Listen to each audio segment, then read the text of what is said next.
Since the day we got here, You know who we are? we have fought for our lives, There's something in the water. for our families, I love you, Lucas. and we're not gonna stop until we make it out of here. Okay. So glad to be here with season 2. I mean, how does it feel when you're on a show and you get that renewal notice that you put in your all into this first season, you're getting fans, but you know that there's more story to tell. Like, how does that feel for an actor where when you guys first find out that there's more seasons to come? I'll tell you what's crazy is, because I've been on a few shows and most of them have gotten a second season. What's crazy is when you get that call and you know immediately that it was a foregone conclusion. Like, that has never happened to me. It's usually like, oh God, what is it? We're always on the bubble. And this one I was like, yeah, and what else? What'd you have for lunch? This is not new. That's a weird experience to be like, tell me something I didn't know. It's great. It's a great privilege. Yeah.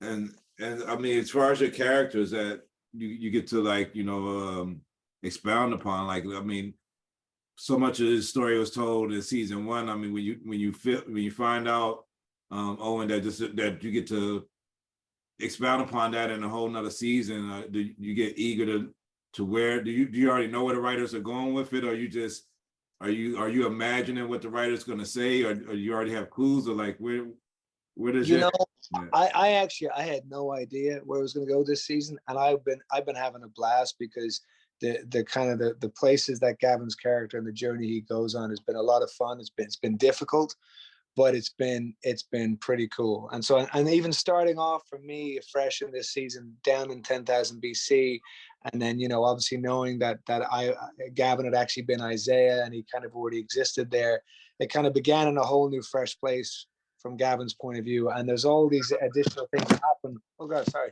There's all these additional things that happen once he gets down there. So it was very exciting for me.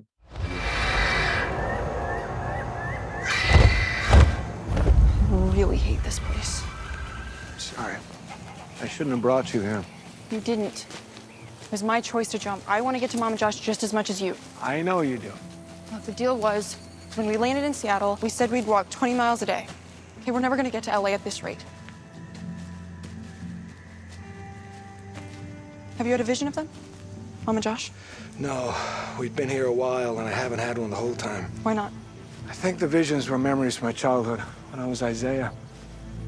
And once I went through the light, they stopped because I'm not a kid down here anymore. It's like, what are your real life survival skills? Like, if you're thrown into 10,000 BC, like how many days are you going to last? Are you going to survive?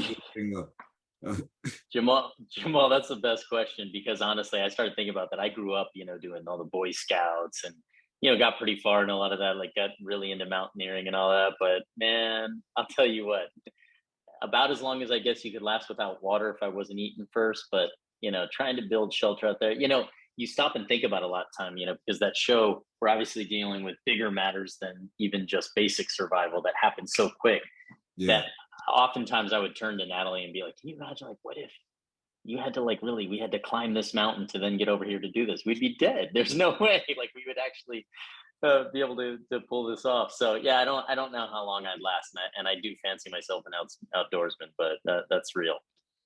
I mean, it's fake, but it's real. What do you think is the hardest thing to not have from the future? I mean, now we've become so adept to technology and everything else, but to be in 10,000 BC and not have stuff that's here in 2022 or whatever, like, what's the hardest thing not to have from now, from the present in the super past? Heaters and air conditioning. Yeah. Temperature control is like, you do not think about it until you do not have it. Yeah. I believe most of you all are implants for LA as it is. Did you think about the big one, the big earthquakes? I mean, I know LA isn't known for sinkholes necessarily, but they've had a number of large earthquakes. Was that ever like a fear when coming to LA to work or live, and say like, yo, Are they gonna have one of those big ones? And am I gonna sink into the earth or whatever? I always enjoyed those earthquakes. I remember the first time I came to LA and there was an earthquake and I was in the shower. And I was like, and I kind of thought it was in like a rave all of a sudden. I thought it was fun. And then everyone was kind of freaking out on Twitter, going, "Oh my God, this just happened!" And I was like, "This is cool, right?" I was like, "My God, I have to agree with you, Owen. I enjoy earthquakes only because I haven't had a bad one yet. I think they're kind of like your adrenaline gets going, and it's an exciting thing to talk about for a couple of days. Yeah, it's great. Yeah, we're team earthquake over here, Jamal. Yeah, we love it. We love it. Okay, so tell the fans. I mean, I know that there's a lot going on. Like you said, you're at 10,000 BC now, and but like what the fans where it left off from at the end of the season, are the fans in for a lot of new cliffhangers and everything going into this season? And, oh yeah. Every I think the episode. fans are Every episode. Yeah, every episode. It's true. Yeah. Well, I can't wait till the rest of the world gets to see it and we get to talk about it.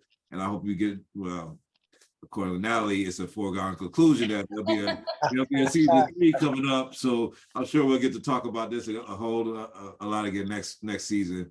But thank you guys for your time. Thank you, man. Pleasure. Take care.